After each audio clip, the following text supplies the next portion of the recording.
Audio Jungle. Hi hello నమస్తే and welcome to news three people. Finally Sharwanand గారి మనమే movie అయితే చూసి రావటం జరిగింది మామ. మూవీ చూసిన తర్వాత నాకొక్కటే తక్కువైంది అనిపించింది. ఆ ఒక్కటి తక్కువ అవ్వడమే ఈ మూవీకి మేజర్ మైనస్ అయ్యింది.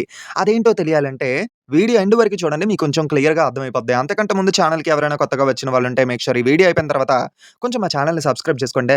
ఎందుకంటే మేము ఇన్ని వీడియోస్ చేసి ఎంటర్‌టైన్ చేసి ఇన్ఫర్మేషన్ ఇస్తున్నామంటే రిటర్న్‌లో ఎక్స్‌పెక్ట్ చేసేది అదొక్కటే. అలాగే కింద కామెంట్స్‌లోని మా ట్విట్టర్ పేజ్ లింక్ ఇచ్చాను. అది కూడా ఒకసారి విజిట్ చేయండి. నచ్చితే ఫాలో అయిపోండి. ఇంక మనం మూవీ యొక్క ప్లాట్ గురించి ఒకసారి మాట్లాడుకుందాం.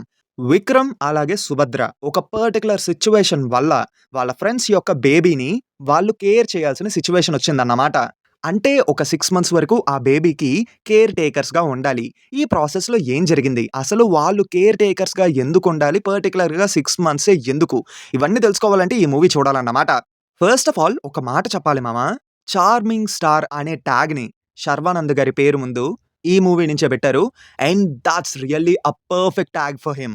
ఈ మూవీలోని తన చార్మ్ ఉంటుంది. తన కోసమైనా ఒకసారి ఈ సినిమా చూసేయొచ్చు తెలుసా? అంత బావుంటాడు. తన డ్రెస్సింగ్ గాని, ఆ స్టైల్ కానీ అండ్ తనలో ఉండే ఆ చార్మ్, మోర్ ఓవర్ దట్ తన పెర్ఫార్మన్స్.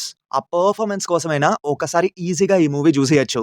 సో, ఈ మూవీకి శర్వానంద్ గారు చాలా మేజర్ ప్లస్ పాయింట్ అన్నమాట. ఆల్సో ఈ మూవీలోని కామెడీ కూడా క్లీన్‌గా ఉంటుంది అండ్ బాగా వర్క్ అయ్యింది. ఫస్ట్ హాఫ్‌లో వచ్చే కామెడీ ట్రాక్ అయితే నాకు బాగా అనిపించింది. సెకండ్ హాఫ్‌లో మరీ ఎక్కువ ఉండదు గానీ, ఉన్నంత సేపు మనం నవ్వుకోవచ్చన్నమాట.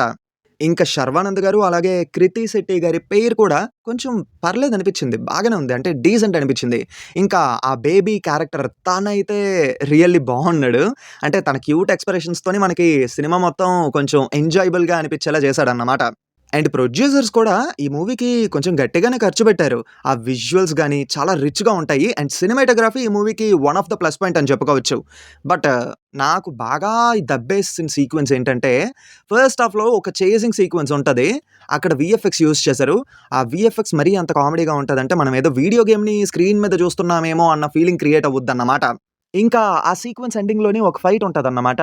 ఇక్కడ యూకేలోని మనకి బ్లాక్ కలర్ టాక్సీస్ ఉంటాయి చూసారా? ఆ టాక్సీ కూడా ఒక కీ రోల్ ప్లే చేసింది. అయితే ఫైటు మనకి ఫారెన్‌లో పెట్టడం కుదరలేదేమో, ఇండియాలో పెట్టేశారు. ఆ కార్‌ని కూడా ఇండియాకి తీసుకొని రావడం కుదరదు కదా! దాని ప్లేస్‌లోని అంబాసిడర్ కార్‌కి బ్లాక్ కలర్ పెయింట్ ఏసి చిన్న చిన్న చేంజెస్ చేసి తీసుకొచ్చేసారు. అంటే జనాలు మరీ అంత ఎర్రిపాపల్లాగా కనిపిస్తున్నారా? నాకు అర్థం కావట్లేదు. ఆ పర్టిక్యులర్ సీక్వెన్స్ ఫస్ట్ హాఫ్‌లో కొంచెం నీడెడే, అర్థం చేసుకోగలను. మీరంత బడ్జెట్ దానికి ఎట్లేనప్పుడు వేరే ఏదైనా ప్లాన్ చేసుకోవచ్చు కదా ఆల్టర్‌నేటివ్‌లో. ప్రొడక్షన్ వాల్యూస్ అంతా బావున్నా, వీఎఫ్ఎక్స్ మాత్రం దెబ్బేసేసింది. వీఎఫ్ఎక్స్ వర్క్ అయితే చాలా వీక్‌గా ఉంది ఈ మూవీలోని. ఇంకా 'హిషామ్ అబ్దుల్' గారి మ్యూజిక్ పరంగా చూసుకుంటే, ఫస్ట్ హాఫ్‌లో వచ్చే సాంగ్స్ అయితే బావున్నాయి. సెకండ్ హాఫ్‌లో ఒక 2 పాటలు తప్పితే ఇంకేవి ఎక్కలేదు. కానీ బ్యాక్‌గ్రౌండ్ స్కోర్ మాత్రం బావుంది. అంతా ఓకే గానీ, స్టార్టింగ్‌లో ఒకటి తక్కువయ్యింది. అదే మేజర్ మైనస్ అయ్యింది అనేదో అన్నావు కదా! దాని పొజిషన్ ఏంటి అన్న డౌట్ మీకొచ్చే ఉంటది. అదే చెప్తున్నాను. ఎమోషన్స్ ఈ మూవీలో అంత పర్ఫెక్ట్‌గా అయితే కనెక్ట్ అవ్వలేదు. ఈ మూవీలో ఎమోషన్స్ అయితే మరీ అంత గట్టిగా అయితే కనెక్ట్ అవ్వలేదు మామ. అంటే 1, 2 పోర్షన్స్‌లో అయితే ఓకే. కాకపోతే ఇంపార్టెంట్ అని అనిపించిన పోర్షన్స్‌లో మాత్రం మేజర్‌గా దెబ్బేసింది. అక్కడే ఎమోషన్స్ ఎందుకో సరిగ్గా కనెక్ట్ అవ్వలేదు.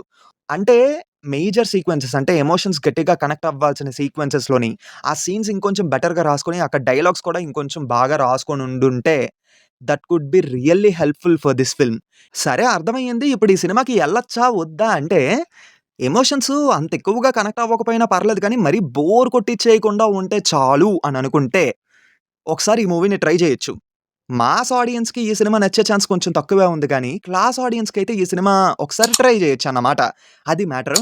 ఒకవేళ నిజం చెప్తున్నాను, ఎమోషన్స్ గాని కరెక్ట్‌గా కనెక్ట్ అయ్యి ఉండుంటే, మేకర్స్ ప్రీ రిలీజ్ ఈవెంట్‌లో చెప్పిన ఆ మ్యాజిక్ అనేది ఈజీగా జనరేట్ అయ్యి ఉండేది. అది విషయం. మరి మూవీకి మన 'news three people' version of rating విషయం ఏంటంటే 2.5 ఔట్ ఆఫ్ 5 అది మాట సంగతి. మర్చిపోకుండా వీడియోని లైక్ చేసి మీ ఫ్రెండ్స్ అండ్ ఫ్యామిలీ మెంబర్స్‌కి షేర్ చేసి మా ఛానెల్‌ని సబ్స్క్రైబ్ చేసుకోండి. ఉంటాను. మళ్ళీ కొత్త వీడియోతో మీ ముందుకు వస్తాను. Until then take care and bye by.